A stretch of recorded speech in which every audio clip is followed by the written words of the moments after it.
I'm bringing out my first guest tonight. He's the original bad boy of the kitchen. Apparently, he's even made Gordon Ramsay cry. He has a reputation for being difficult, but he says this is just exaggeration and ignorance. So let's find out. Please welcome Marco Pierre White.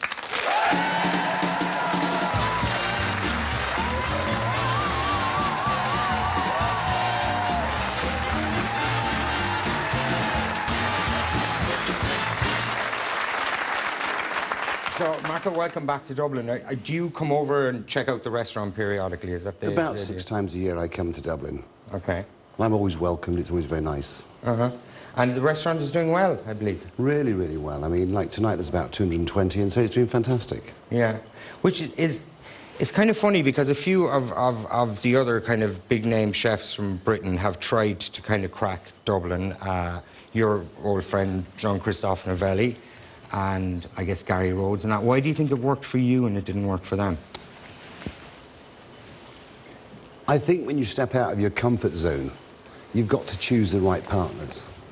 People who, one, understand your brand, understand what you're trying to create, and secondly, are working day in, day out to deliver and to protect the brand. So that's what the Fitzpatricks do. They're very kind to me, they're very supportive, and they work very hard. Okay, so you've got the right Irish people over here looking after Yeah, you. it's, Okay. You've got to have a partner. You can't control something from London. Yeah, I guess. And how does it work? Do you keep a very tight eye on things there? You don't cook there, obviously, or whatever, but how tight is your grip on the place? Well, I speak 2 or 3 times a day to Geraldine, and she tells me what's happening. I speak to Gina, who's fantastic, the front of house, which I think is key to that business succeeding. Because when I walk into any restaurant in the world, I'm never welcomed in any restaurant like I'm in the steakhouse. Gina is, without doubt, the best. I don't know if that's the reason. We don't all get the red carpet and that special welcome. I'm sure you do. Well, yeah. Listen, I want to talk a bit about your background, because you have an interesting background. I guess a lot of the kind of celebrity chefs, for want of a better word, tend to be kind of guys from good enough backgrounds and all that. A lot of them quite posh and everything. You're not quite posh. You're 100% correct. Uh-huh. Remember, I started in the industry over 30 years ago. And when I started in the trade, everybody in the kitchen was from working class beginnings. Everybody. I mean, today, it's a very different world. It's a melting pot of everybody. And so when it wasn't an aspiration for a middle-class person to want to be a cook back then, basically? It's what you did then, was you went to work to learn your craft, to learn your trade. It was the tail end of Escoffier's world. And, you know, chefs were very hard. And so I stepped into that world. It was a very hard world, but, you know, it was exactly the same as the world that I'd stepped from. Okay. So I understood hardness. I understood a bollocking. Yeah. And, you know, I did what I was told.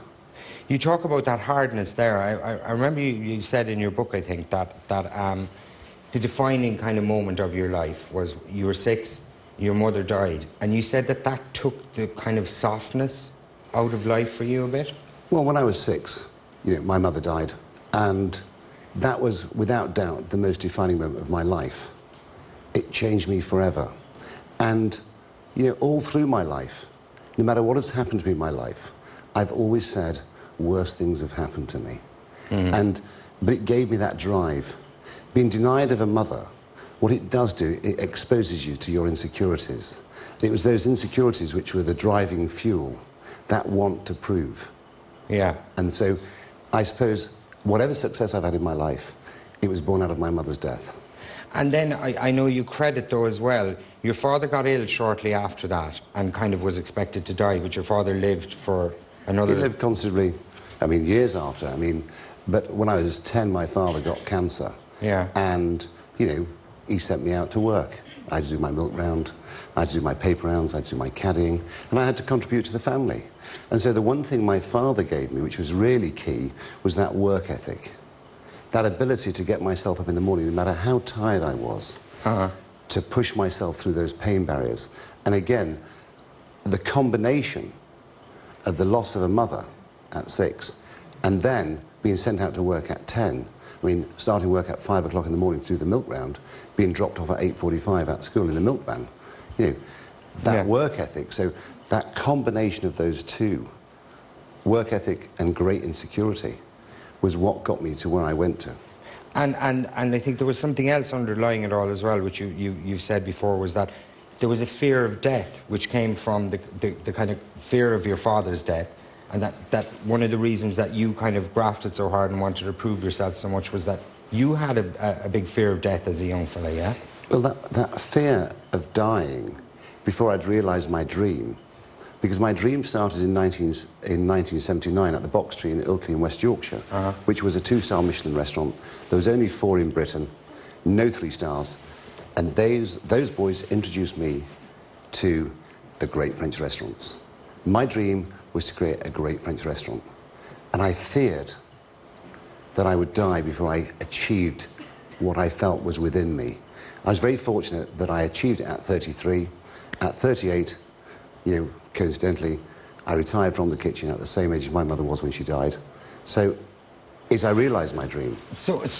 And you're being quite modest here, but by the age of 38, were you the only 3-star Michelin chef in England at that point? When I was 33, I won 3 stars in Michelin. Yeah. Which is the ultimate. Was that for the Oak Room? That was for the Hyde Park Hotel, and then I won them in the Oak Room as well. Okay. So I won 3 stars in the Hyde Park Hotel. I realised that side of my dream. But the great French restaurants had 2 things in common. They had 3 stars, and they had 5 red knives and forks. Yeah. So then... I just explained to people the red knives and forks are for service, for opulence. Yeah. The whole caboodle. And so then I made the decision that I wanted to win my 5 red knives and forks. I had to realise that dream. And so then I did a deal to go to the Oak Room. In '98, I won my 3 stars and my 5 red knives and forks. And you did it. And 40 years later, the only restaurant in Britain to have ever truly replicated a great French restaurant was the one that we created. A restaurant of the old world. And you've never been to France, had you? Not been to France. Right. Now, so you achieved the pinnacle of your career, and then I mean, there's that story in the book about you're driving along with your wife, and she says to you, look, you're not happy. So you decide, you ring up Michelin and give them back the stars, essentially. The only person ever to do it. You said, leave me out of the guide, I'm finished, I'm done. Why walk away when you... Well, my wife at the time realised that I wasn't happy defending a reputation. Okay. Because the most exciting journey of any chef's life is winning 3 stars in Michelin. So there's nothing left to do. When you've won your 3 stars, you're now defending your reputation. It's systematic. So you can only lose. Because you can't experiment like you did years previously because you have so much to lose. And so my wife put the idea in my mind. And one day I was on the riverbank and I'd really thought about it, and I felt that I had 3 options. One was actually continuing to work 6 days a week, 80 to 100 hours a week, retain my status within the industry. My second option was to pretend I cook when I don't cook. Live a lie. Continue to charge high prices. That, yeah? I can only speak for myself, Brendan. Okay. Do you want to name names? Can I finish the question? Okay. I know we haven't got long together. Yeah. And the third option was actually to ring up the Michelin and tell them that on the 23rd of December 1999, I'm bowing out. Please take me out of the guide. So I went down fishing for salmon, and I catch a salmon. And every time I catch a salmon, I release her, or him. I light a cigarette, sit on the bank, reflect, rest the pool. And this little voice came into my mind. Marco, you're being judged by people who have less knowledge than yourself. So what's it really worth? Yeah. And that's what gave me the strength and the courage, 1, to let go of my status, 2, to accept that tomorrow I would be unemployed. And so I became unemployed, and for the next 5 years I didn't work. I did exactly what I did as a child when my mother died. I went back to nature. She was my surrogate mother. I fished, I went deer stalking. Wow. And when I came back from the woods and the fields and the streams and the rivers, I'd started to discover myself as a person. I started to realise what I wanted to do. And so today, I'm very happy creating eating houses and drinking houses for the people of Britain. at affordable prices. Because I'm much happier feeding people who come once a week or once a month or twice a month rather than feeding a room full of strangers every night because of your price point.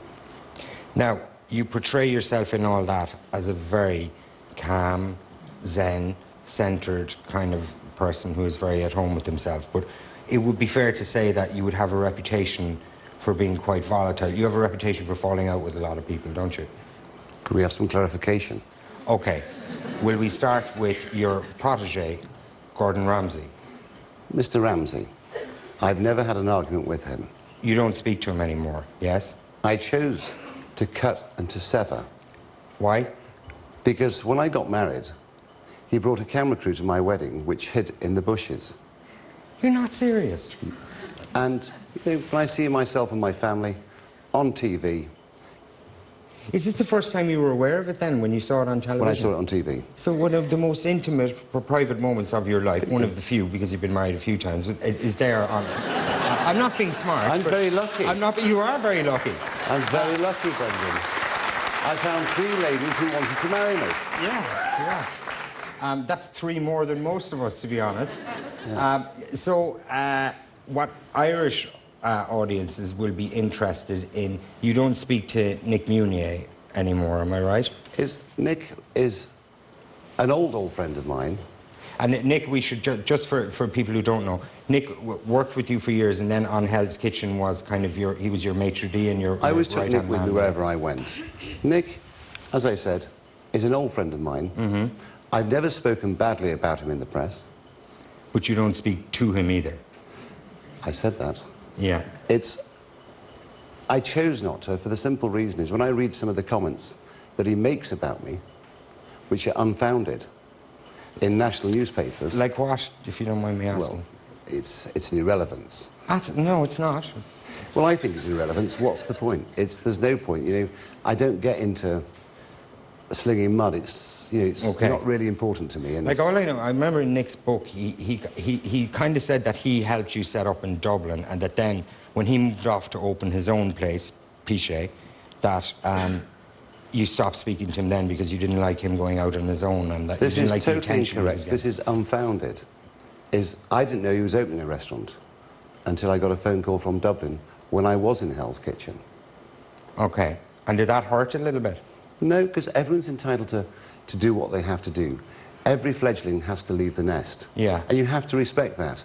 But, you know, in my opinion, just be honest. Yeah. If you can't be honest, then you can't be honest. I mean, you know, I can't speak for Nick. You should sit Nick where I'm sitting and ask him the questions. Okay. Next week.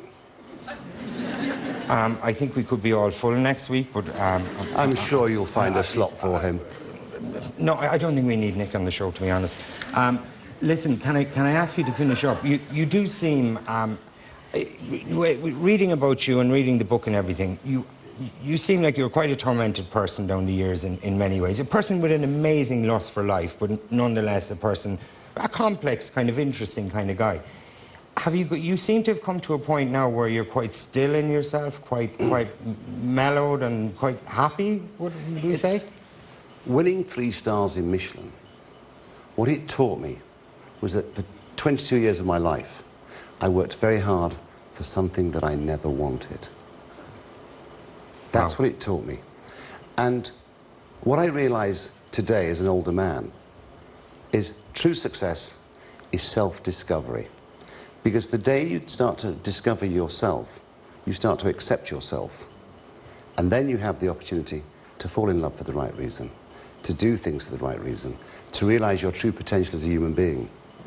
That's what is important, is discovering yourself. Michelin stars... it's been absolutely fascinating talking to you. Ladies and gentlemen, Marco Pierre White. Thank you very much.